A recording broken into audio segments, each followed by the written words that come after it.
setiap muslim itu berpeluang masuk surga. Betul. Jika masih ada iman dalam dirinya, itu terdapat dalam hadis riwayat Al-Bukhari. Kitabul Iman, bab yang pertama, kitab yang pertama, nomor hadis dari 8 sampai dengan hadis ke-10. Paling kiri di pertengahan posisi di kitab ini. Jadi di Kitabul Iman ada 57 hadis. Di antara babnya menyampaikan, perhatikan kalimatnya. Setiap orang beriman itu akan masuk surga sepanjang ada kadar iman dalam dirinya, walau kana bimithli dzarrah, walaupun kadar iman itu kecil masih ada dalam dirinya. Bahkan hadis lain mengatakan kalau dia masih mampu mengucapkan la ilaha illallah fi akhir hayati, di akhir hidupnya dakhalal jannah, masuk surga.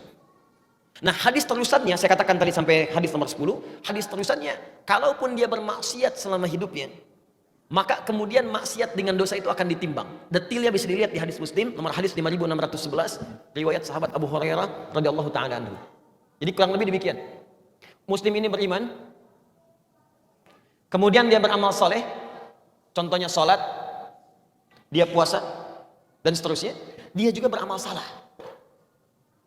Maaf, dia gibah, dia senang mencela, dia berselisih dan seterusnya. Maka pahala amal soleh ini akan ditutupkan kepada amal salahnya.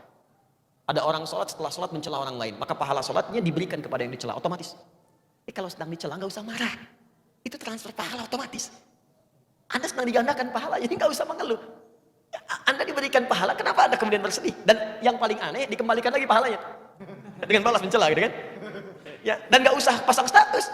Dicela orang pasang status, aku sedang dapat pahala, dia dapat dosa, nggak usah balik tuh. Nah, yang jadi masalah kemudian ada orang yang pahalanya banyak tapi hancur oleh amal salahnya. Habis. Fa in faniyat hasanatu, kalau habis kemudian bakal kebaikannya, tersisa keburukannya, maka ditimpakanlah keburukan orang itu kepada dia, faturiha finnar, dilemparkan ke neraka. Maka disebut orang muflis, orang yang bangkrut, gak punya modal lagi untuk amal solehnya. Nah, orang ini akan nanti, mampir dulu ke neraka untuk membersihkan kadar dosa titipan akhirnya. Setelah bersih semuanya di hadis Al-Bukhari, maka diambil dia dalam keadaan gosong, baru dimasukkan ke surga. Saat masuk surga, dia sudah tidak ingat lagi dengan siksa neraka. Saking nikmatnya surga. Tapi jangan bercita-cita seperti itu. Yang penting ke surga tidak, ya.